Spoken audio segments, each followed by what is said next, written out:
Hello, thanks for checking out this video. My name is Josiah, and in advance of our nonpartisan primary forum on April 29th, and in advance of the primary on May 20th, 2025, for mayor of the city of Pittsburgh, we sat down with each of the candidates officially on the ballot to get to know them better. We designed these interviews to be conversational, a chance for people to hear a little bit more about their history, their passion for public service, why they got into politics, or why they're entering into politics, as the case may be. And we just wanted to let you know that in some of these conversations, we touch on some intense topics, things that have happened in the city, maybe it's violence or other topics that we just wanted you to be aware of going in. I also like to acknowledge our partner on these interviews and on the forum for April 29th, Public Source, which is a fine regional independent journalism organization focused on the city of Pittsburgh and our region. They helped develop some questions based on their coverage of the high-level topics and themes of the race. And while I didn't pose every question that they developed to the candidates, just letting the conversations go as they will, wanted to acknowledge that and thank them for their partnership on this series and on the forum on April 29th. So without further ado, hope you enjoy. And if there's time, I hope you join us on Tuesday, April 29th, 2025 at Point Park University, where all of the candidates will be there to talk about these themes, their candidacy, and this moment in Pittsburgh. Thanks. Today we have Tony Moreno in the studio. Thanks for being here, sir. No, thank you, Josiah. I appreciate it. This is a real pleasure. So walk us through the Tony Moreno story, my friend. How do we get here? And what's your Pittsburgh origin story? I am from LA originally. It's Whittier. It's 21 miles south of LA Airport, 15 miles inland from Huntington Beach. My dad's Mexican. My mom is Scottish and a little Welsh. And it's the Mexican Native American. And when we finally did a Ancestry, it was a 2-for-1 deal. My wife bought it. And I knew I was Scottish and Mexican. I just didn't know how much. And when I found out I was 21% Native American, I dropped into a identity crisis. Like, oh my goodness, what didn't we know? But my wife made it very clear that certain things that came out in my ancestry were obvious. And one was that the Scottish, they were the Vikings part of my life, and the Mexican with the Native American cleared some things up for her. And she said, well, now the aggression makes all kinds of sense to me. But just, I grew up in the 80s in Southern California. Okay. I was a skater kid. I ditched a lot of school and went to the beach. When the surf report would come out, we would go into our second period. We would organize, put together some change, jump in a car, and head down to Huntington Beach for a while. Actually, we went to Seal Beach because it wasn't so crowded. I decided I was going to be a police officer in about 10th grade. We were doing all kinds of, they test you, compatibility tests, and it just always came out to that or something else that I really didn't have any interest in doing. In California, you got to be 21 to be a police officer. So the natural fit for me, I always wanted to be in the military, was to join the Army, get that experience, come out and be a police officer, go to college. Well, when I joined the Army, I decided I wanted to be a paratrooper because that's cool. Sure. Doesn't want to go do all that cool stuff they show you, which I did. I became a airborne military police officer. I was in the 21st MP Company Airborne. Hoorah to all you paratroopers out there. We were commissioned as the first paratroopers in that unit. They were reorganizing how military police was being utilized on the combat field. They made small combat teams, and we deployed with 82nd or the other special operators everywhere they went across the world. We were really good at it. And then after the invasion of Panama, I got sent to Germany. I was married, had 2 little babies, and the Iraq War started. And at first I was upset because the unit I was in didn't deploy.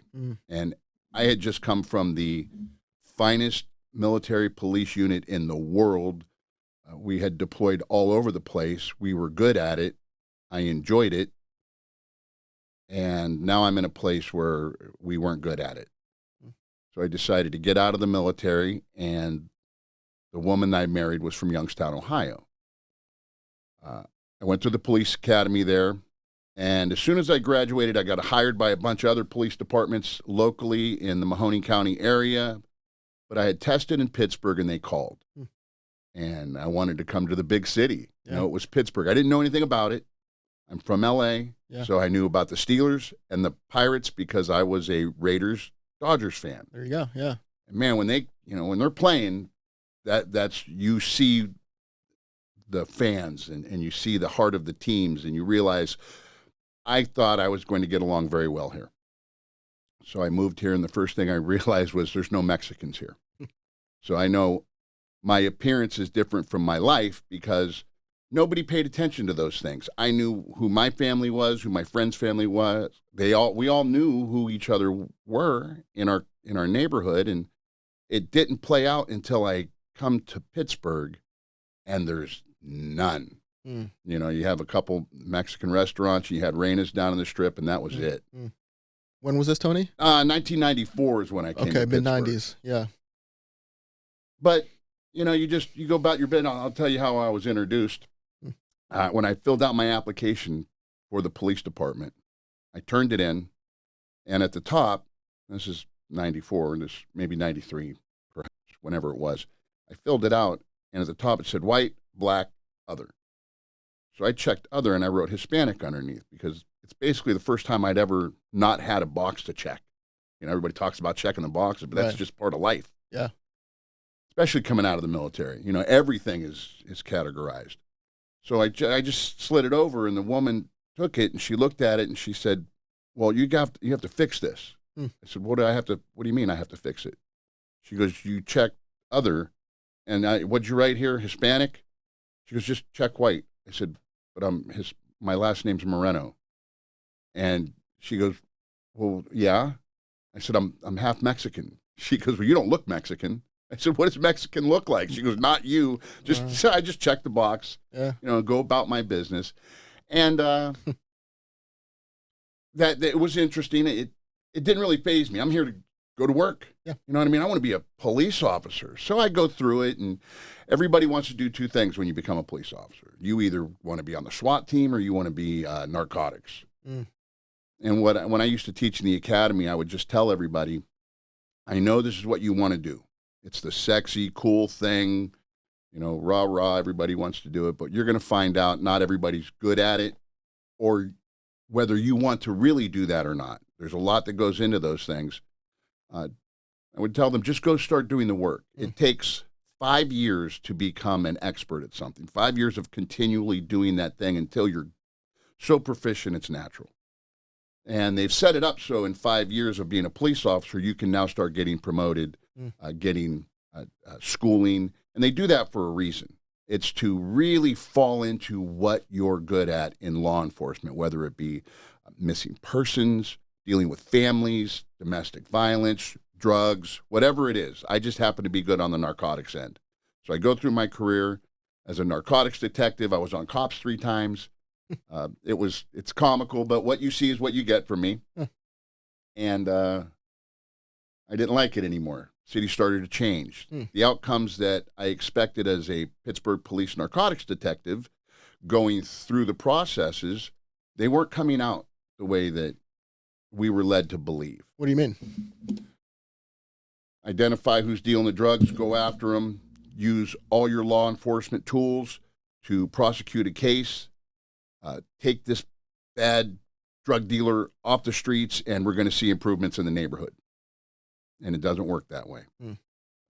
First, it is a corralling system. I started really getting into what brought us to this point, specifically here in Pittsburgh, but I saw a transition of the crack problem in the 90s to suddenly we're dealing with fentanyl.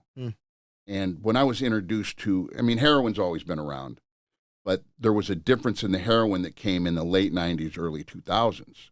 And we tracked it heavily, but all of a sudden we started seeing these medical patches, and I didn't understand what it was. And a nurse happened to be involved with an arrest. We were getting somebody cleared at the hospital. And she said, oh, to be careful with that. If you touch that, it'd kill you. Well, what in the world is it? Yeah. It's the highest grade of cancer relief we can give somebody. It's a very strong narcotic, and it'll kill you. I'm like, oh my gosh, this is out on the street. Why is this on the street? What happened? Now all of a sudden it's in powdered form, looks like candy, or just some regular ecstasy pill that somebody might take. They're lacing it on Xanax and drugs that people don't expect something like that to happen. How did this transition? And you get into it and you realize our government's responsible for so much. And when you see that you're a tool of this process and you see the suffering that you're involved in, wondering why are these folks continually living this way? I've always thought, I've always believed, I've always lived my life and experienced the harder you work, you'll get where you want to go. I don't think these folks are not working hard, because if you're out on the street at 5 o'clock in the morning hustling, selling drugs, because that's the way that you can earn an income, and it's easier to sell it to people that are addicted getting on the bus to go to school or work in the morning, and you don't have the pressure of the police, and it's just a nice, easy transaction. Not too many people are getting up that early, and you just go about the rest of your day. That's putting in work. So people are motivated. It's just, why aren't they motivated to do the right thing? So once I got out of the police department and I retired, and I decided to become political, I started realizing everything, all our problems are all financially based. It's all financial. If you start addressing the financial problems, we're going to take away the need to be in an underground environment, in an underground economy, because the government doesn't provide enough to satisfy, they'll tell you they satisfy basic human needs, right? Put a roof over your head, allow you to get food through your EBT card, the SNAP program, transportation, you'll get public transportation, and now even to the point where they're putting cable into these buildings, but it's all government controlled. So the rest of life is not addressed. So when you are a young man, now young woman, this violence and activity in the female grouping is beyond me right now. But when you start really seeing what's happening, it's an easy comparison. My life with somebody else's life. I'm not from here. I was never given anything. I didn't have the benefit of anything better than anybody else. I went to a city school, went to California high school, Cal High Condors. Let's go Condors. It was a multiracial school. You know what I mean? And nobody talked about that. It wasn't anything that anybody talked about. We just lived life. Here it's black and white, rich. It used to be middle class. The wealthy elites were over here, and we didn't even deal with them. But it was middle class, and then the working poor and people on assistance. I'm fortunate because I can connect all those circles connect in my life. At points in my life where I've been around ultimately ridiculously wealthy people, and some of the most integrated, happy, poor people that you can ever imagine. When you get to a poverty level where nothing matters but your reliance on each other, you have such a different attitude. When you go into those communities, first, they're very wary of anybody. But if you're brought in by somebody that's familiar with the community or part of the community because you befriended them in whatever manner, they immediately accept, they test you, see if, you're just some kind of crazy person, or, you want to talk about crazy things. They'll keep you at a distance. They'll welcome you, give you food and drink, and invite you into their areas. But when they like you, man, all of a sudden you're family, and they believe that to the core. When I see folks, they're like, man, I remember when you came to our block. And I mean, I'm talking way out. I'm not even talking in the city. Somebody in the city brought me to an area. And so this life that I've been experienced, I've got to live so many different places, and then coming to Pittsburgh and seeing a different way of life has brought me to this moment, because I can relate anywhere. I don't have to try to get in somewhere. I always, it's not feel welcome. I am welcome everywhere I go. There's no reason for me to ever feel any different. I feel comfortable coming in and just talking to people. That's just me. It helped in police work, and now it's proven to be the only way to run for a elected position, is to interact and be genuine. And Sure. that's me. You get that's all you get from me is exactly who I am. It won't change. I don't change for anyone. That's not true. My wife makes me smile more. Yeah. But as far as just who I am and how I go about business and what I believe in, I don't change. There's no reason to. It's all solid. It's my life. Yeah. And I think it plays well here now. That authenticity. Yeah, Yeah. it really does, because I watch other players work, and they struggle because I interact with these people outside of this performance that goes on. And it really irritates me. Yeah. I do not like the political class at all. At all. It's disgusting.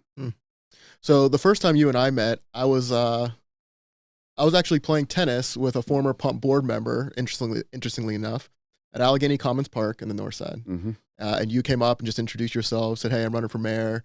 Talked with us a little bit, kept it moving. I think you were probably moving around a good bit that day. And so that's the context that I've known you in. So it's nice to have a chance to talk with you again here now. Why the shift into politics? Why go that route? Well, going back to my life has always started from a position of service. Everybody has something different in them. It's a gift from God. You're born with it, and how you discover it, if you ever do, I don't know how anybody else feels or what touches them. I know how it worked for me. Mm-hmm. My very first experience that I remember, I was about 5 or 6 years old. We lived in an alley. Our apartment faced the back of I believe it was a Vons. That's a supermarket in Southern California. So all the big loading trucks would come, and they would block the street, and I would ride my bike underneath the loading trucks thinking I was Evel Knievel. But one time I hear a ruckus, and I see these 2 older boys playing catch in the alley. And when I got closer, it was with a kitten. And the kitten was just freaked out. Take a memory snap of a cat flying through the air with its legs and arms extended with this look of terror, and it's just this little thing, and it was screeching, and they were laughing, and one dropped it, and they finally just threw it in a dumpster, and the lid dropped, and I was standing there hiding, and I was crying. So once the boys left, I took my bike over to the front of the dumpster, stood on it and climbed in, tucked my shirt in, took this little kitten that was just scratching the crap out of me, threw it in my shirt, and then climbed out of the dumpster and rode home. Now, here I come, just a filthy mess, with a cat in my shirt, and my mother saying, "What in the world are you, what are you doing?"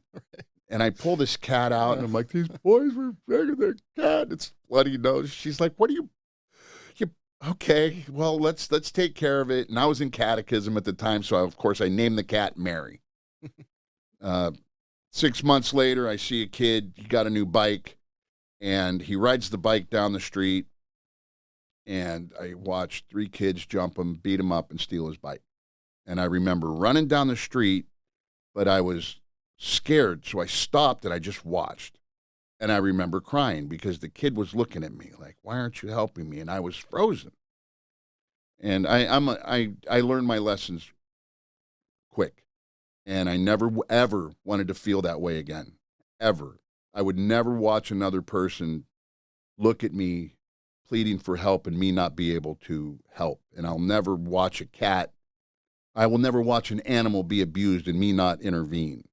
So leading now through my church group to visit old folks. My grandparents lived in a community full of elderly people, and they loved it when we would come over and just talk. So we started going and sitting and doing puzzles and crosswords, and they just loved it. So here we go to my service in the military, then my service in the police department. And those things, I had goals, like it's going to get better. I'm going to achieve at the highest level to fix this, and it didn't get fixed. None of it. We're in a worse place now than I was in 94. And I experienced the successes in about the middle of my career, and then it went downhill. And the only answer to that is I can't fix it in the police department. I never had an aspiration to be the chief, and the chief has to answer the mayor. And in this city, it's the mayor down. It's a mayor strong city. So you get some advice from council or some request from council, but all they have control is passing the budget. The mayor sets the tone for the entire city and policy. And when I realized that, and the downward spiral I experienced as a police officer that I watched happening throughout all city departments, it's because of the way that they run policy. So I said, if that's how you have to do this, then that's what I'm going to do. And that's what started me running for mayor, because all the ideas we brought forward as a police department, how to deal with buses downtown, because I ended my career specifically stationed downtown. I did not leave downtown. I was there specifically when they redid Market Square to make sure that it stayed pristine. They wanted that to be the magnet for every place to go. And we did that. But I had to learn how to deal with homelessness, people suffering from mental illness, addiction, and it wasn't from a arrest your way out of it point of view. That's just a tool to get people where they need to be, because if you're committing a crime, it needs to be addressed. So once I did that, I thought, no, this works. We need to apply this citywide, and the city didn't want to do that. Like in 2012, the person who ran, it's my wife, Dr. Paloka, ran the mental health training in the city of Pittsburgh and county, and we were the state model for mental health training in public service. There was the co-response team developed in 2012. There were some hurdles with finances to overcome, vehicles, uniforms. She found the vehicles that were not being used. She found the volunteers from county Health and Human Services. We found uniforms that were donated, and they didn't want to apply the program. We showed successes where it happened in Texas and Austin, and they just ignored it. And it was beyond me. Every single quarter, it was reported that this is our biggest problem, dealing with people that are suffering from mental health, that are suffering from addiction and homelessness. Here's how you could fix it. Here's the tools that we could use, and it's successful here in this little microcosm of what I was doing. Let's spread it out. And to this day, there's only 2 co-response people, and they only operate 3 days a week in 2 zones. And there's $550,000 in the budget unspent last year towards that program. So first, I ran because nobody would put that program forward or finance it. And even when we did put it together, they did it for no good reason. They just wouldn't apply it. Now, they have the money. They have everything you need to put it into play, and they just don't do it. And we're still suffering these same problems. I didn't want to be here doing this again. My wife's retired. I'm retired. We have 2 pensions each. Our children have graduated. We sent them to, I have 2 adult children who are living wonderful lives. My 3 stepchildren were graduating the last one this year, and their futures are set. They're going, all the kids went in the military and have all either gone on and completed college or are currently doing that. And now it's just us. And I really wanted to go be retired, but nobody wanted to fix these things. And I made a promise to serve my community. I swore an oath to serve and protect my community. And just because I retired doesn't mean that doesn't still sit on me. And as long as I live here, I'm going to fight for that. And the more I watch how the politicians are acting and the way that they prioritize is not conducive to not only who's here in Pittsburgh, who have continually fought these fights, but for the people that we're asking to come in and live here. They're not getting what they're told that they should get. And it means a lot to me because there's a lot of problems that need to be addressed and they're not. So what would your strategy be as it relates to public safety at the city? There's been lots of headwinds to the profession kind of in general. We've had folks retiring. I hear there's more retirements, pending, stuff like that. So you're trying to recruit classes. That's mixed results there, I think, over the past, since the pandemic and stuff. So what would your approach be? Well, first we have to recognize how we got to this position. When I first started running for mayor, I started talking about it in 2018. 2019, I announced it. But it was about 2018, I really started looking at structurally how we were working as a police department. And Bill Peduto was the one that changed policy. We are policing under policy and not under the scope of the law. For example, you're not allowed to arrest anybody for shoplifting for anything under $1,000. And that's not how the law is applied. There's structure on the price of what you stole, and it goes up to a place where it becomes a felony and you can physically be arrested. Otherwise, if you just stole a packet of meat, you just get what amount would be a ticket, and you would go before a magistrate, and whatever would happen at that point happens. Now we just ignore all of that, and stores aren't allowed to address anybody stealing. They're told not to intervene. They know that the police aren't coming because you're not calling them. If you're walking out with 5 gallons of laundry detergent, they just let you walk out, and the police do nothing. Well, if people realize that, now that people have realized that, they just walk in and just steal. You can't sustain yourself that way. You look at some of these communities that can't keep grocery stores, and it's because shortages cost them so much money they can't keep up with it. And they're utilizing the police department in a wrong way. So you have all these cops now who are trained to enforce the law and how to enforce it, how to do it correctly, within reason. And then they're told, okay, now that you know all of that, you're not allowed to do that. You're going to do what we want you to do. And there's so much confusion. It's driven out a lot of the officers. Pay's driven out a lot of the officers. And they're doing nothing to bring it back. So how'd we get to that point? In 2020, and now here's political. I mean, these were the people in charge, so I'm not saying what if or, we have to find out what they did. This is what happened. City Council came to the mayor with a law that they put together, and it was Ricky Burgess and Corey O'Connor put together a package, and part of that package was reallocating training dollars from the police budget. And that's because in 2018, Ricky Burgess said in a meeting that they were talking about lowering the numbers of police officers. They didn't want that many. We had 1,100 officers. We were, I think, budgeted for 999. And Bill Peduto had 1,111 officers currently on the books. So when he was being told, oh, you're defunding the police, he's like, no, there's more police officers now than there's ever been.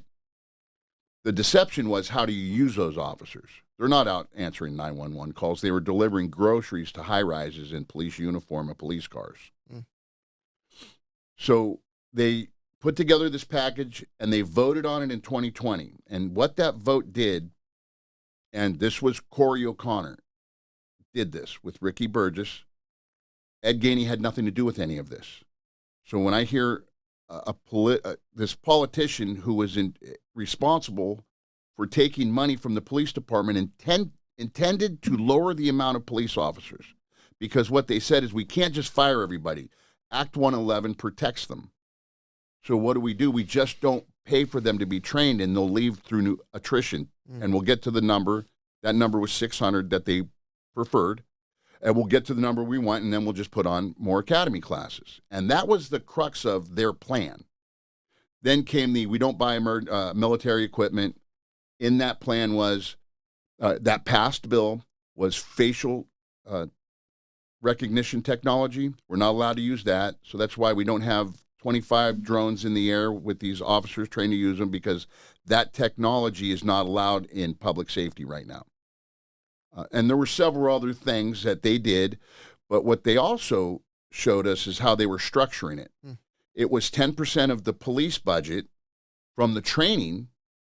Now, if you think about it practically, It's just not the academy. It's yearly training that officers get. That's mental health training, use of force training, drug identification training. All of these trainings are taken away because the budget doesn't sustain it. Then it went to Stop the Violence Fund, and that's where the money disappeared. $6 million came out of our budget last year, out of the police training budget, $6 million, and went to the Stop the Violence Fund. And we don't know where that money went specifically. We know that there's organizations. We know that there are some successes, but we're talking about $6 million of unaccounted for money. That's something that's being looked at through the legal scope right now, but it shows us where their intentions are. Their intention is not to build the police force and make them a good, well-trained force, a well-staffed force. That's what's necessary. That leadership, we don't have leaders anymore because they've all moved on. We're playing with a hand of cards that were trained in the last 5 to 10 years under a policy scope, not under a law enforcement scope to serve the community. And we don't know where that money is for the officers that they've lowered. They've lowered the amount of required officers from 800. First it was $999.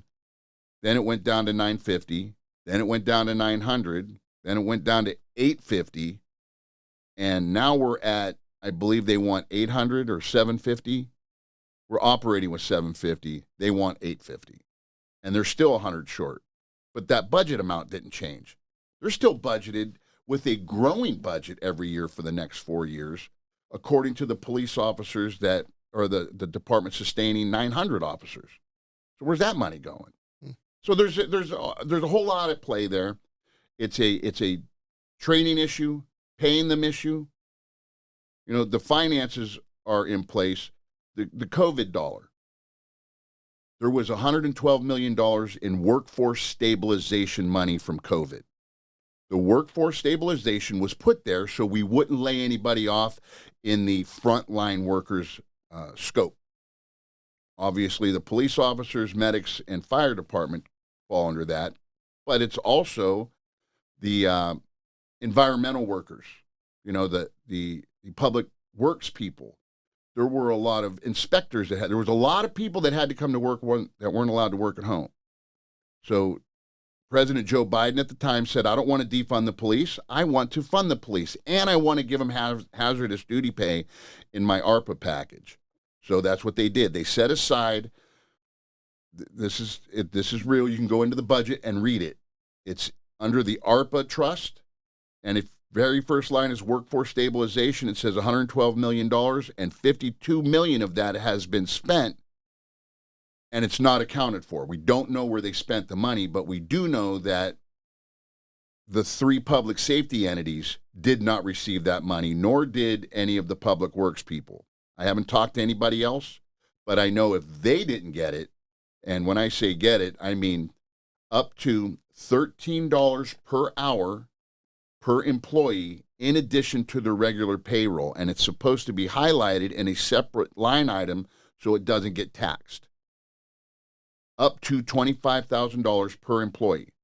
That was laid out in the act. Michael Lamb at the time gave examples of what frontline workers are and how some of those things could be adjusted to cover other things, and he gives those instructions in the beginning of the budget.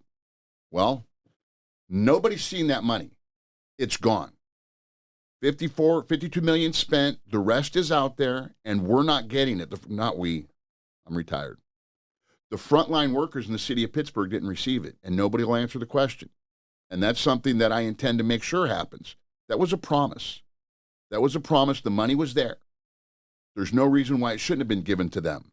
That would have really changed a lot in what happened to our police department. It was intended, $112 million intended, so nobody gets laid off. There were no shutdowns. None of that would happen, and the city of Pittsburgh intentionally put on a hiring freeze, even though they had money to support hiring more people. So just bringing back transparency and accountability in the police department, pay those officers, put a call out to bring officers back. You know, there's money that can be given to them, that $25,000. I can't pay somebody that's not a city employee this money. I will allow them to come back to the city and get what they deserve. So that's just one step. Enforcing policy. Jim Rogers died. We paid $8 million to that family, and not one policy was changed. Not one administrator was fired for not enforcing the reason they didn't change policies is because they said all the policies that could have stopped this from happening are already in place. What does that mean to anybody who runs a business? If we have rules in place and those rules didn't get followed and now we have a massive failure over here, somebody needs to be replaced and fired. Instead, they fired a bunch of police officers that had nothing to do with any of it. And the one person that did have everything to do with it, they tried to fire, even though he was just following the policies the way that their supervisors had them act. No accountability in this department, no leadership. That's the first thing I'm going to bring. I'm the only one that can do it. Nobody else understands those things, nor should they. The people that they're asking to give them advice on how to run this city are the same people who put forward the policies that led us to this position to begin with. So just on that front end, I'm the only one that's running for this position that has an absolute plan to bring it back, and everything that I'm proposing has already been proven to be successful. So it's a no-brainer. It's almost like, I can't believe that I have to talk about this now. This should be the last thing we talk about. It's the easiest fix, and it's the one that's causing the most problem. So is there an ideal police force size you think for the city of Pittsburgh you want to aim for? It depends on what we want to do.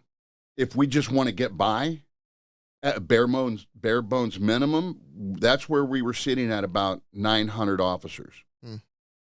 I would like to see, for everybody's safety, this isn't just for police officers.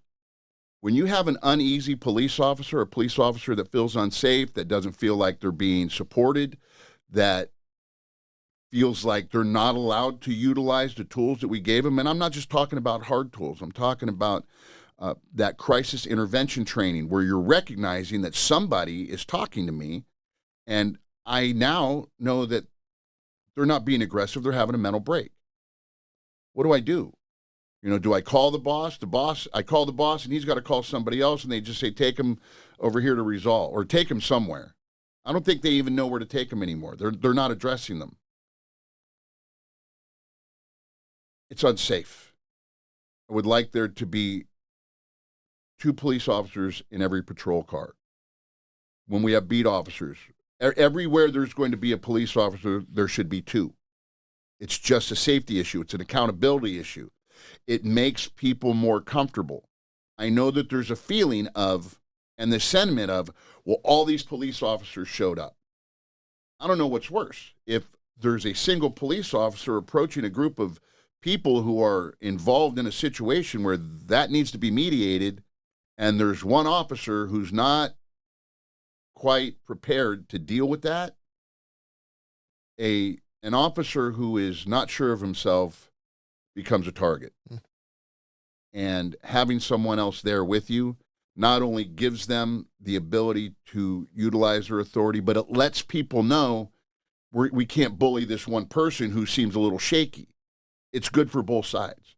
So, of course, that's going to create a larger police department, but I don't want a larger police department just to have it. I want a safer police department committed to the community. The number one complaint through the Civilian Review Board, 94% of the complaints are not how you were physically handled by a police officer, or not that you were falsely arrested. The physical part is 3%. 3% is I was falsely arrested. 94% was how that officer treated you and made you feel and how you spoke to them. That's a huge, overwhelming number. And the city of Pittsburgh Police does nothing to address it. Zero. They do nothing to address that. So if it's the biggest problem and you do nothing to address it, you are failing in your leadership area. You don't have a plan to address that? First thing I would do is put on a customer service class. Okay, we taught you all the good, hard stuff that everybody wants to do on TV, running around, rolling through windows and pulling your gun and freeze and doing the drug kit. And, we're taking measurements for the gunshots and all of that. That's not the good stuff. When you can get in and you can help somebody, identify that they needed help, and you don't have to take them to jail, and everybody comes out of this situation safely with what they needed, what they didn't even know that they needed. You address them. You have to. De-escalation. The first level of de-escalation is officer presence. They have to be there. They have to know how to treat someone. There's 2 reasons why a police officer should lie to somebody.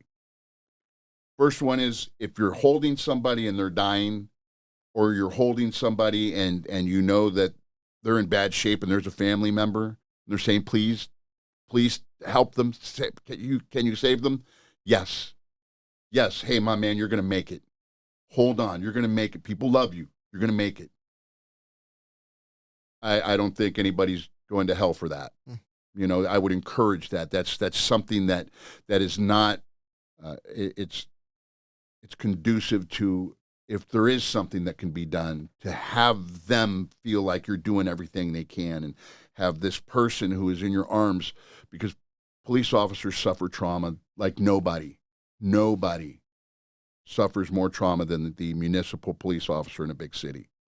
Because what I'm describing right now, for the most part, the active police officer will do that hundreds of times and experience that trauma with this family, watching their loved one die, or you watching and holding somebody dying. That happens for real, and that's hard. And it's hard to internalize because everybody's looking at you to be the strength in this position. Yeah. They need you to be that. Yeah. Because if you're falling apart, now what? Now who is there? Well, we're in a position right now where everybody feels like that. There's nobody even coming. They're calling for 911 because these traumas are happening. There's nobody coming. So to make it better for everybody. If it costs more money, then let's spend more money. We have to spend it the right way. Everybody's seen it spent wrong. Nobody's dealing with the problems. They're not addressing it. It's because it's hard to do. It's hard for leadership to come forward and say, we've identified the problems. They can't communicate that to the community because they don't involve themselves in the community. They're the wrong people in charge. Send somebody who spends their time in the community, give them a position of authority and say, hey, look, guys, we've been talking about this. Well, here's the numbers. Here's the receipts. Here's what we got. And this is how we have to deal with this. And I need your help. Because I'm not going to be the bad guy. I don't have to do anything as a police officer. Not I am retired.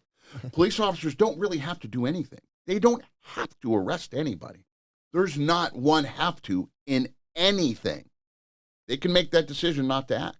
And they can't be held accountable for not doing that, because there is no accountability when you have the discretion to act according to what you think is going on. Mm-hmm. Now, we know on the street that's not possible. If you're doing your job and you walk into a situation, let's say domestic violence, where a neighbor called, and that's the worst thing that can happen, because now here's a woman standing there terrified because the guy's saying, officer, everything's fine, and you just see it. You know it. It's not fine. You have the discretion to go forward with finding out exactly what's going on, or you could just say, okay, no problem. Hey, thanks. I mean, it happened in East Liberty. Very violent domestic, a known household that has this problem. Cops show up, 2 of them. Guy opens the window. Hey, everything's all right, officer. Yeah, we got a call. No, everything's cool. She's cool. All right, thanks. Here, we don't know if he killed her right before that or if he killed her just after that. But she was laying down right at the bottom of the window when he's saying, no problems, officer. It's all good. They left. She's dead. And nothing happened to anybody. Leon Ford got shot under a circumstance where I believe both parties had some responsibility, but the police officer should have never had Leon Ford for over an hour sitting anywhere. There should have been a supervisor saying, if that's not your guy, let him go. Nobody said that. I got friends that were there, like really good friends, that I can't make excuses for it. My only question to them was, why would you keep him there for so long? Well, he shouldn't have done. Well, I know what he shouldn't have done. But where was the boss to come up and say, you know what, you're getting a little long in this stop. You know, you can't keep somebody here for this long and not have, they gave you an ID. That nothing happened to anybody. No policy were changed. No supervisors were fired. Nothing. They paid $7 million in this man's handicap now. So now we have put $8 million for $7 million for Leon Ford and $8 million for Jim Rogers. That's $15 million of no policy changes, nobody fired, no changes at all whatsoever. What do you think happens to a police department? We have a police commander. His name's Matt Lackner, who got fired. No, I'm sorry. He was allowed the chance to resign or retire. He set up body cameras in cars to spy on his own police officers in order to either try to charge them with a crime, which nobody had accused them of. He just didn't like them, and he wanted to fire them for some minor indiscretions that he didn't like. He gets caught. That's a federal offense. You know what happened to him? They allowed him to retire. They took the charge. When they got caught in some stupid, ridiculous, minor charge, they said, no, that's not fair. He's not allowed to just plead guilty to something minor. Well, they postponed it, and they allowed him to plead guilty to a minor charge. In 6 months of his probation period ends, then he is allowed to completely expunge himself of this act where he was spying on his own police officers. Now he's countersuing the city, saying, I have no criminal charges on my record concerning this, and there's a countersuit going on from the officers that were being spied on. The city's going to have to pay out millions of dollars to them because it's not in question that it happened or not. It happened. It's just what goes forward. So what he's saying is he is suing the city. So if there's a judgment against him, he was acting in accordance with what the city wanted him to do, meaning he had permission to do it. That's a big problem. That's why Chris Ragland just resigned instead of trying to be the chief. And Lackner right now is countersuing because everybody knows what happened there. So when you're a police officer and you're wondering, how do I become a boss? There is no way to judge police officers on their police work because they're not allowed to do police work. That's readily evident out in the streets right now. They are not allowed to act in accordance to the law, to the rules and regulations of the city of Pittsburgh. They only act on the policy of our leaders, which takes the police officer away from the community. That's why you have people getting robbed at gunpoint and cops not showing up. They're just not showing up.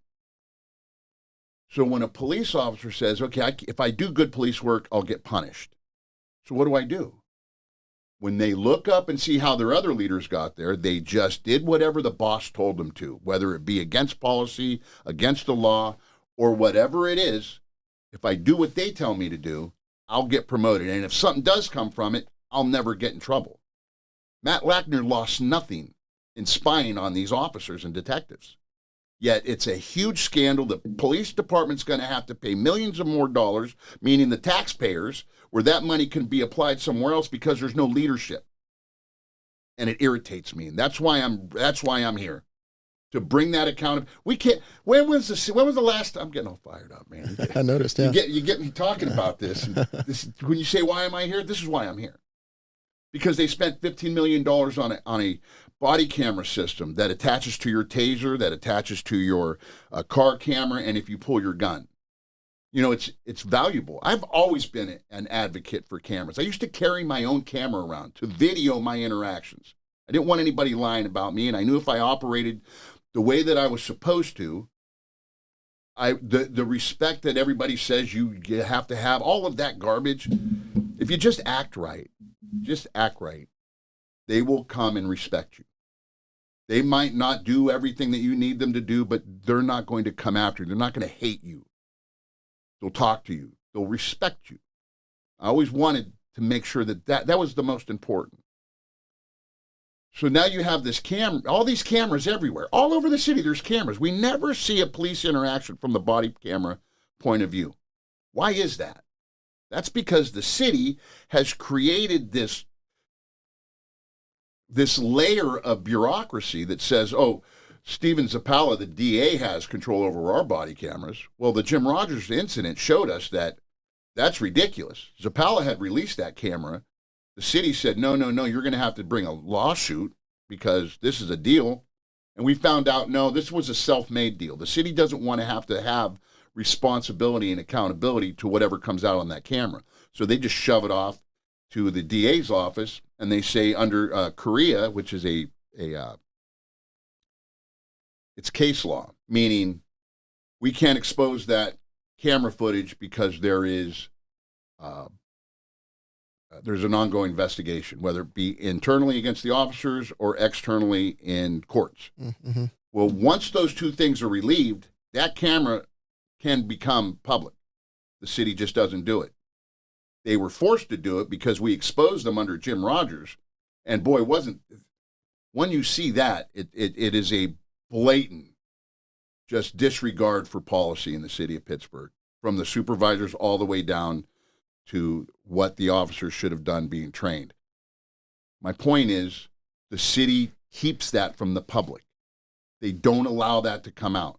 I have a FOIA request for the situation I had when I was saving the dogs across the street from me. There was an illegal dog breeding operation. The adult dogs were eating the puppies because they weren't being cared for. It was a disaster inside the house. There were 19 animals in the house not being cared for. They were eating the drywall. It was awful. Well, the police finally come after 6 months of trying. They're extremely irritated with me. But when I showed them pictures of dead puppies in the house, they were forced to act. They left some of the adult dogs in the house, and the bad guy came back to abscond with those dogs. And the reason it was important that animal control took them is because they were evidence. Why the city left them there, I have no idea. They said animal control didn't have room for them, so they were going to come and get them as room opened up. Well, that gave him the opportunity to come and take them. That's also his moneymaker. And I think they were getting something along the lines of $1,200 to $1,500 per puppy. They were adult labs, or adult poodles.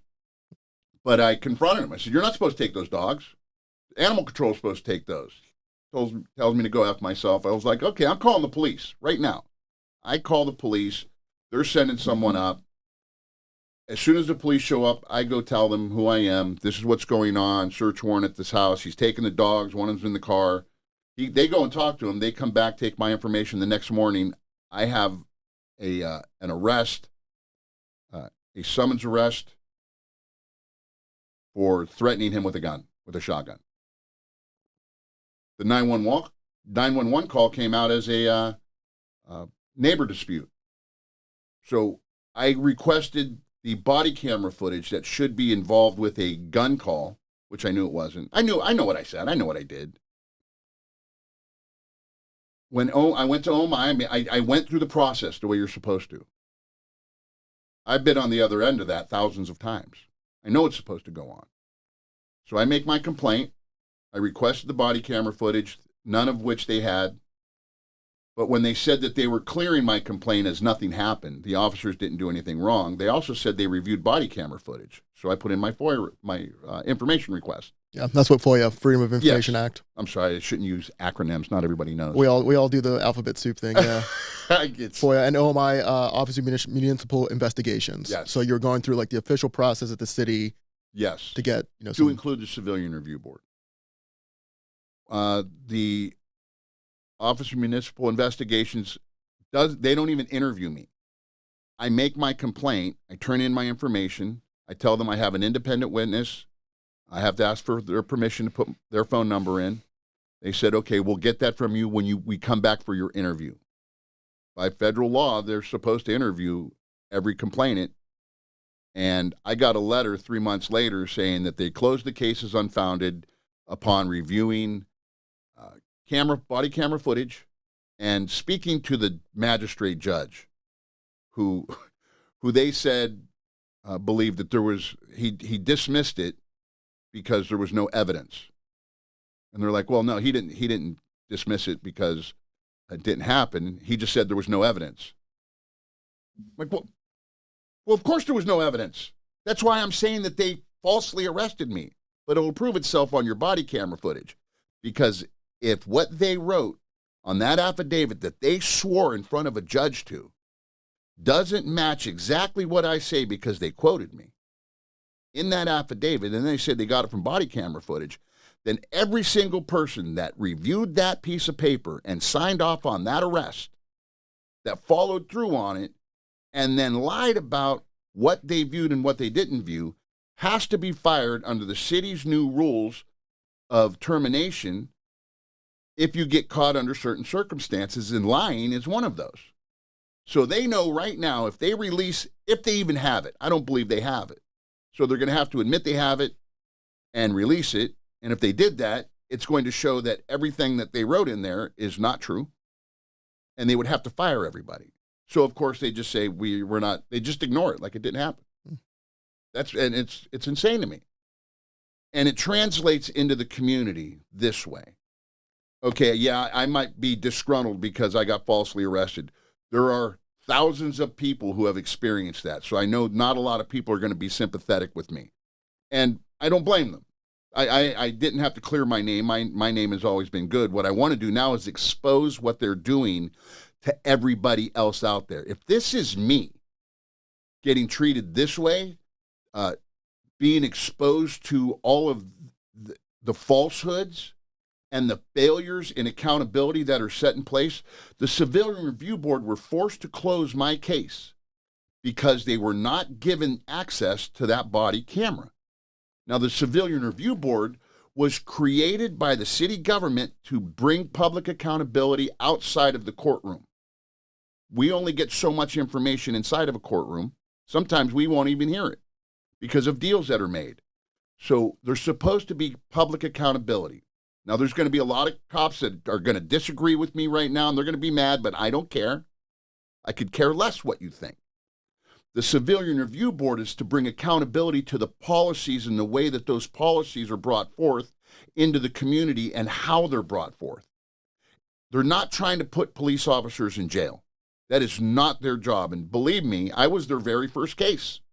I was the Civilian Review Board's first case, and I volunteered it. They wanted me to shun it away and no, don't say no, make them do it. I said, no, I want to see how the process works. If they give me the subpoena, I'm going. Just send me a lawyer and make sure that we're covered. And it was a clown show. They had no idea how to conduct themselves. They're new. I get it. I told them, hey, just send me another subpoena on your next date and we'll come back and I'll answer your question. And it never happened. But in the end, now here I am advocating for transparency and accountability. And now I'm conversational with them, and we have very, very good relationships. I have a wonderful relationship there because I understand, and they understand me. How is it that this city created the Civilian Review Board and funds it now almost $900,000 per year? I'll go back to the stats that I know by heart from when I was running. From the time period of 2017 to 2020, the Civilian Review Board spent $3 million. They heard almost 1,000 complaints. Of those 1,000 complaints, they took 27 of them for review. That means once they get through them and it's something that they can cover, if it's in the city police, there's some criteria that's, just to make sure it's legitimate. Of those 27, they picked 7 to go before a review to see if it was going to be made public in a review setting. And then they had zero public reviews. $3 million, 0 public reviews. That's inefficiency. It's the most highest level. We get no accountability. We get no transparency. And that was always my argument. Not that we don't need it. It's just we're spending money in an area that we're not getting the results that we should. If for anything, as long as it's a good complaint, let's just hear it. Put it on TV like you're supposed to and let everybody see what goes on here. But not only don't they do that, they can't get what they need to bring forth these investigations. So when they're asking for camera, They can't get it, so they just have to close it. It's preposterous to me. In their charter, it says, without having to do anything more than ask, they are to be giving everything that they need. They have a legal budget. They have everything covered. Now the city that created them says, nope, we don't want you seeing where we're failing, so you don't see them come out. Darkale Bonner. I will say her name in every opportunity publicly that I can, because in 2023, July 13th, Darkale Bonner from Wilkinsburg brought her 4 children, and she's a black single mother of 4, to my north side, to Jack Stack Pool, where I coached my kids in baseball, where I go visit, and I still help my kids work the snack shack up there. We would go to the pool before we put our own pool in our yard there. She comes to see her sister over on the north side with her kids to go to Jack Stack Pool. They go up to the pool. Argument breaks out. She goes to the lifeguard to get help. The lifeguard knows the people that they're arguing with. A bigger argument breaks out. Darkale Bonner and her 4 children and her sister and her children all decide to leave. They leave the pool, go walk up the street. The lifeguard she was in an argument with leaves the pool area, gets in his car, drives to where she's at the corner at the end of the block. There's baseball fields full of kids, basketball courts full of people playing.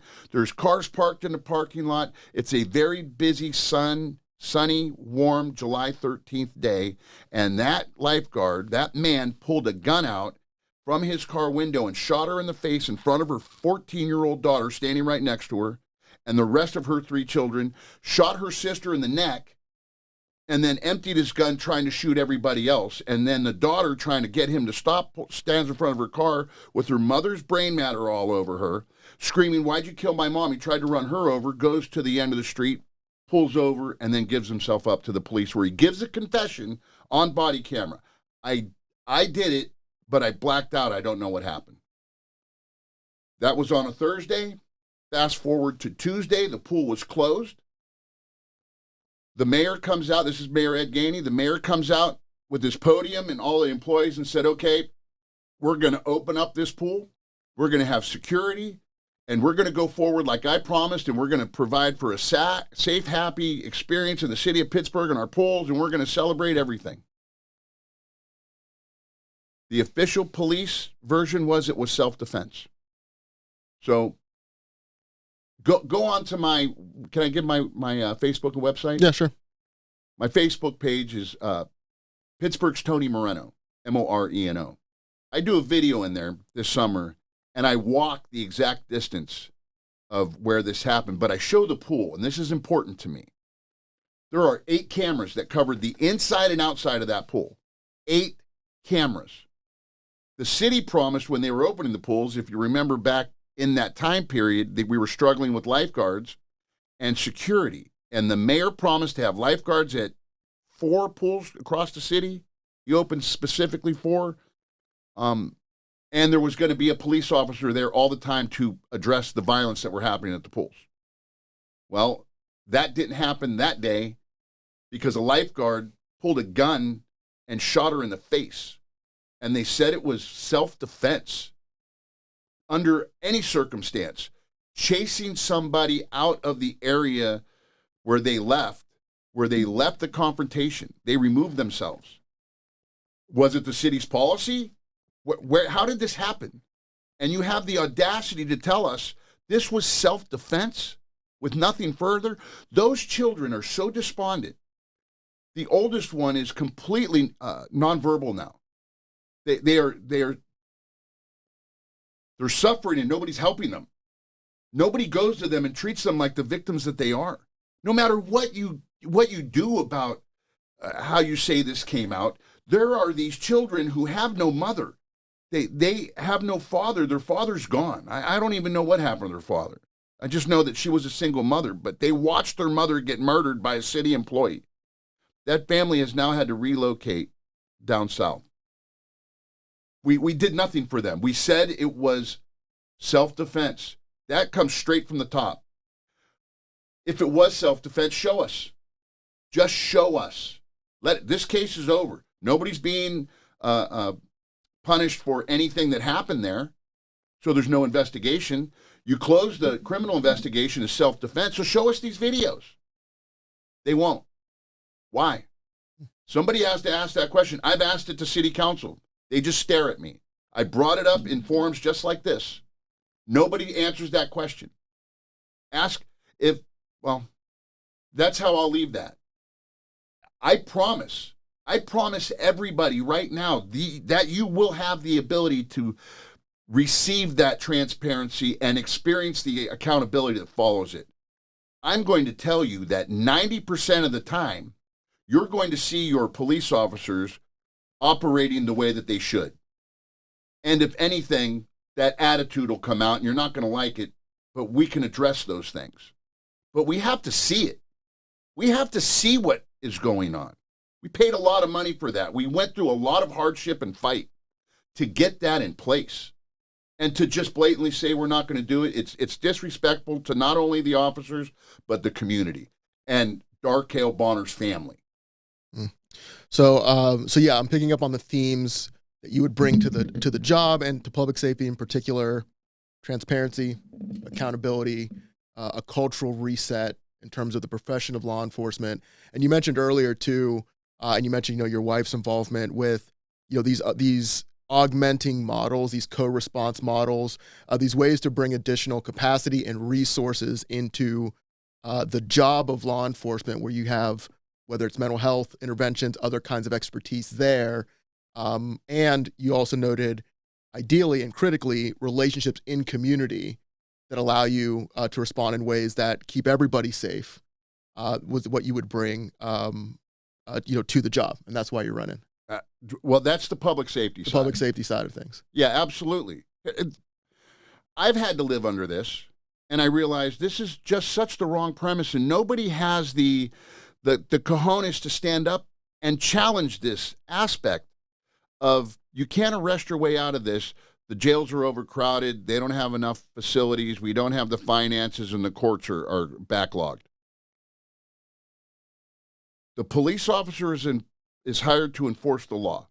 We train them to the highest levels that you could possibly train them to do that correctly.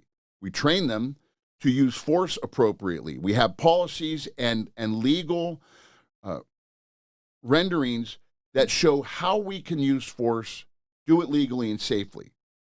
We have classes that involve communication.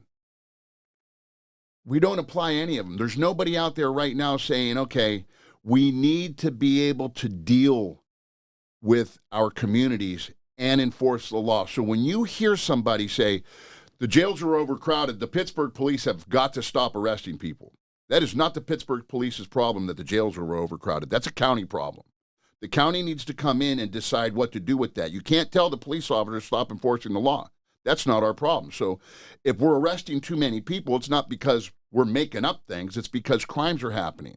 Somebody needs to address why these crimes are happening. Well, very first thing I said, these are financial issues. So go in and start providing job services for people so they don't have to operate in a place where they're committing crimes to live life. We missed that boat. But maybe it's not that. Maybe they're suffering from a mental illness that brings them to a place where they're not acting correctly. If we don't interact with them appropriately and we don't train them to recognize those things, we're not going to fix that problem. So stop telling us that the police officer is wrongly arresting people that are just suffering from mental illness when you didn't provide the services that create an area where that person gets that help. Instead, you just kick them back out on the street and then expect the police officer to do nothing. So now you have people suffering mental illness out on the street, committing crimes that there's victims who don't understand why nobody's doing anything. But then, well, you can't put that on them because they're suffering addiction. Well, whose fault is that? It's not the police officer's fault. It's not the police department's fault.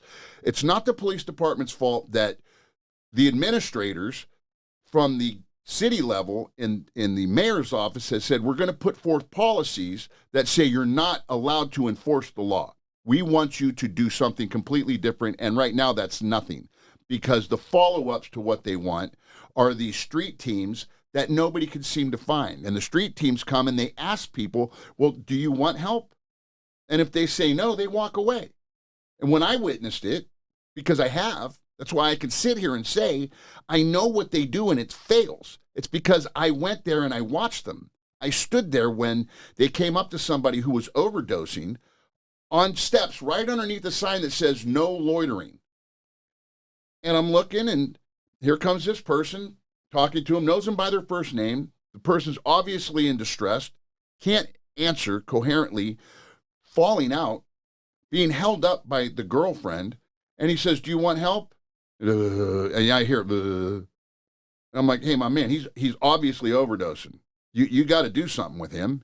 He was like, well, hey, here. And he gives him a pamphlet and looks at her and says, you know how to get a hold of me. And he says, okay, guys, and he leaves. And I go walking with him. I'm like, wait a minute. You're part of the street team. You're getting paid to help them.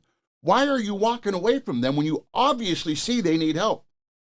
He says, well, I can't force them to do anything. Well, from a law enforcement perspective, now I'm switching from advocate on the street, activist, trying to get people to change what they're doing because it's failing. I turn into law enforcement vision and I think, if I was a police officer right now, I could get this person help immediately. Immediately get this person so they're not going to die. And then take that and put that into, well, why are you on this street doing this? Do you have a place to lay your head? Are you seeking help for this? Because I'm going to write up something that makes you accountable to doing this because you were under a no loitering sign. And maybe you didn't know that, but you're going to now because I'm going to have you show up and we're going to utilize the law enforcement trigger or the law enforcement tool here to now take you away from this spot where you're getting high and killing yourself.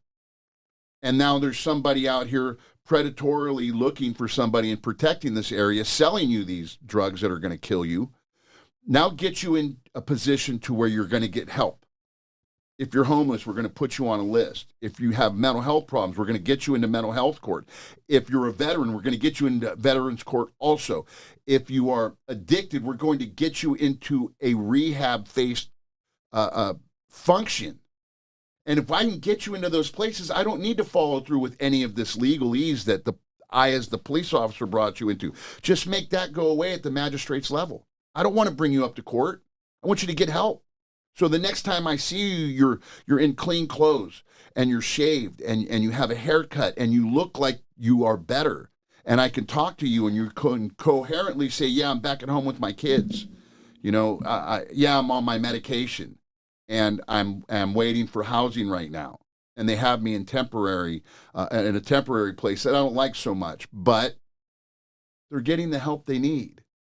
You know, I just saw it this last summer. We're coming in a new summer. There was an article, not an article. It was a news production, and they were talking about cops dealing with the problems downtown, and they were showing somebody that was sitting on a planter far away, and there was this man, two men and a woman, and they were preparing a syringe, and a woman calls radio station and says, "Can you please tell me where that was? Because I saw my husband in that picture.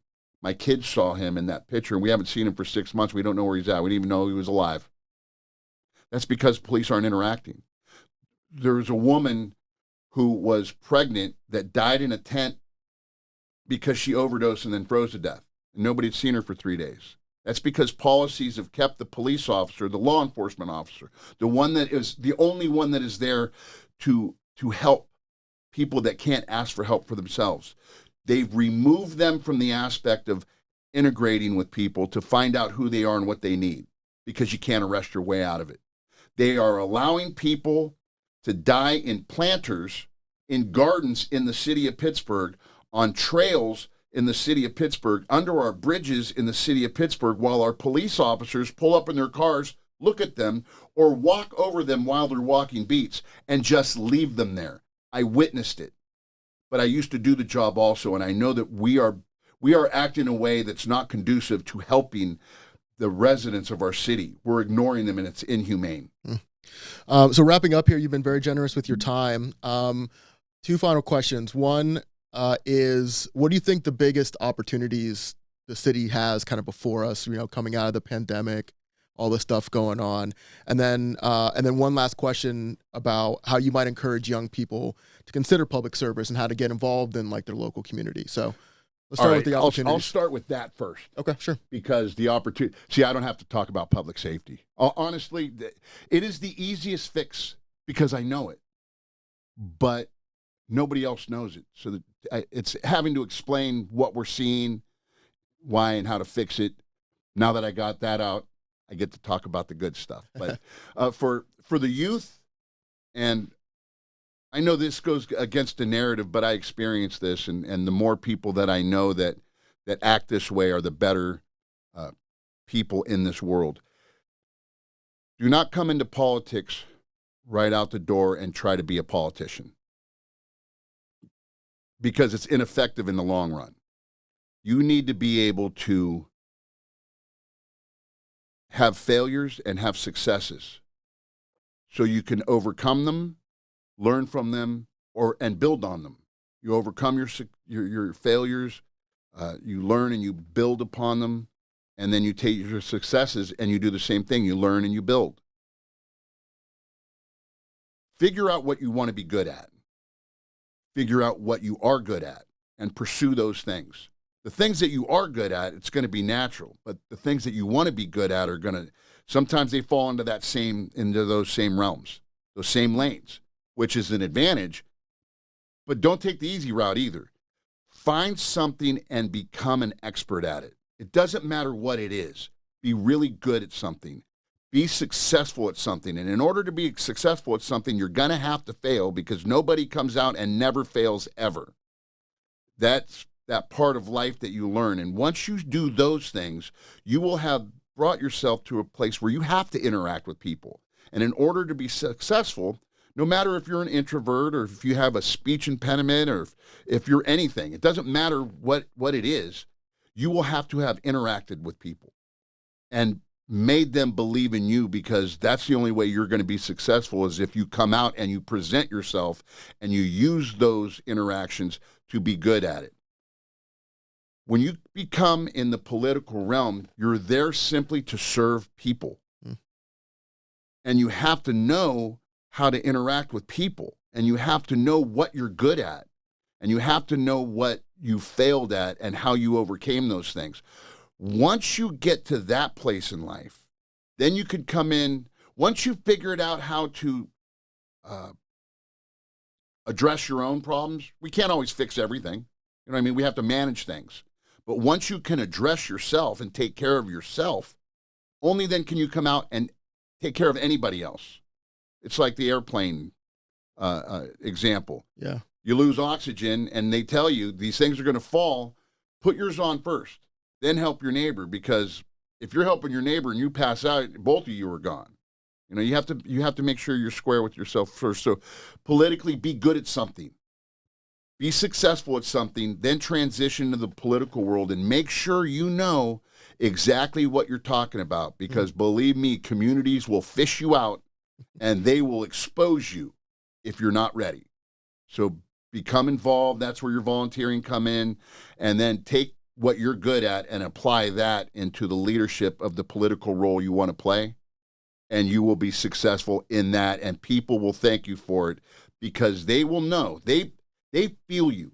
They will know that you did the work to come out, and you're comfortable being in front of them, telling them whatever it is you're telling them. Mm-hmm. So now what can we look forward to? Yes. Responsible AI. Okay. We have an opportunity in front of us right now, and it just fell on us. It's been in the makings, but man, in the biggest way. Responsible AI, data storage, and Bitcoin mining are the biggest needs in the world right now. But in our country specifically, it's huge because we have the people that are making it happen. I don't care what anybody thinks about these people that are in charge of all our technology. They are in charge of developing all our technology, and they're doing it, and it's growing, and we need to make sure that we stay in control of that in our country with the right people being responsible with AI. Everybody's afraid of it. It's new. We don't want Terminator taking over our lives, and all of a sudden we're fighting machines. So that's the responsible part, but also how it's applied.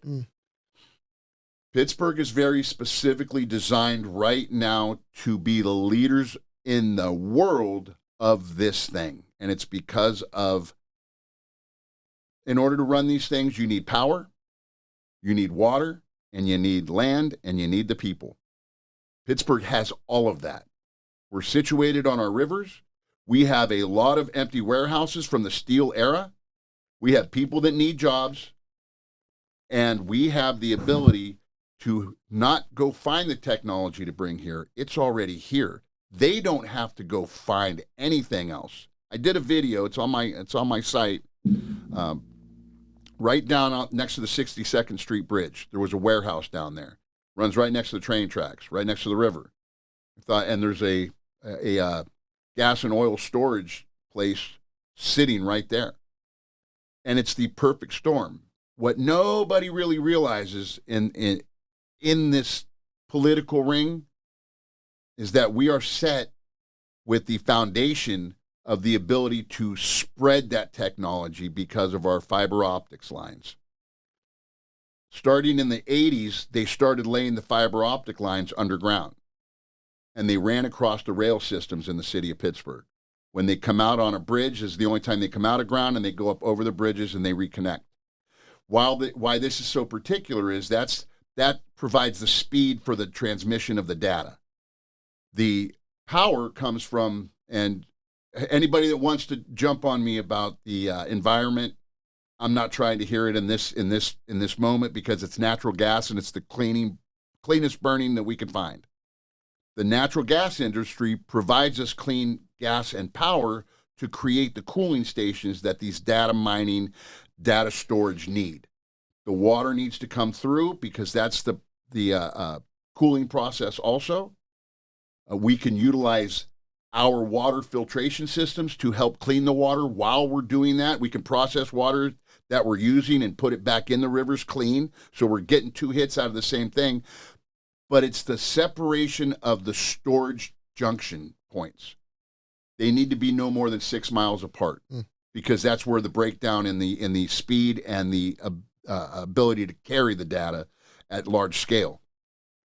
We have that. It's structured. We are the hub of that in the tri-state area. It's all laid out here. It's just not being used.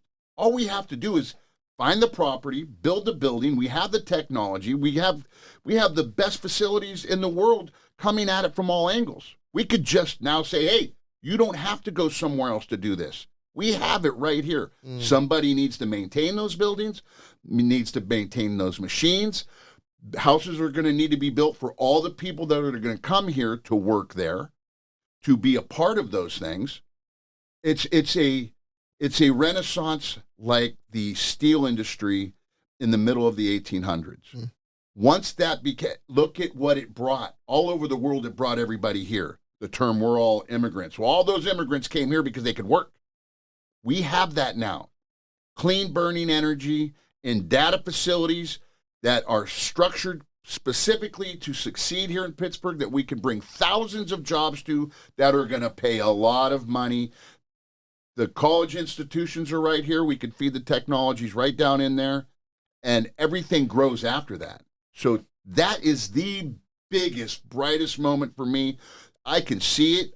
I've talked to people that understand the structure, the foundation of what we have here in Pittsburgh. The only stop is the politicians and the leaders, because they know it's there too. They don't operate out of the goodness of their service to the city and what the city, they're looking at this as a way to control it. Oh yeah, there's a lot of money coming, billions of dollars coming for these things. So they're setting up, they're not talking about it right now because they know how they're going to act with the permitting process, the controlling of how the power is going to be brought in here. That's what's happening now. Me, I'm going to just put it into play. I have nothing to gain from it, but I'm a point prover. I know it's going to work. Just let me make it work. Let that happen and watch how this place grows. We're going to stop taking our schools and making them beer pubs or apartment complexes, and we're going to make sure that the education facilities and the schools in the city of Pittsburgh are going to feed now our colleges and universities, and they're going to come back to staying in the city of Pittsburgh. Mm. Well, that sounds very exciting. I wouldn't have guessed it. So run us through it again. It's AI, responsible management of AI, energy, and you said like crypto mining. So, but it's just like becoming a hub. Bitcoin mining, is huge. So that's they don't have enough. There's not enough of it. They're searching, and that's related to the energy point you're making because it takes a lot of energy. Yes. Okay. Yep. Google is trying to buy 3 Mile Island, trying to buy that nuclear reactor to run their points. The reason they built the first one in Colorado is because of its altitude. It kept everything cool naturally. They had to bring in more power to run it. But now that we've really expanded on the technology of this clean gas energy, I mean, that's how it's built out. Don't let these politicians fool you. They are all in for it. This is their money source. This is how it all runs. This is their weapon to utilize, because the reason that the new terminal out there at the airport's being built is because part of the deal of building those natural gas wells out there at the old terminal, at the old airport spot, is because they wanted to keep the money at the airport. The money that is generated from those sites aren't allowed to be spent anywhere else but the airport. So now you have, that went from $1 billion to now it's $1.7 billion to an airport that we don't even have a natural hub. Like U.S. Air isn't here anymore. There is no natural hub for anybody. It's not a hub model anymore. Right.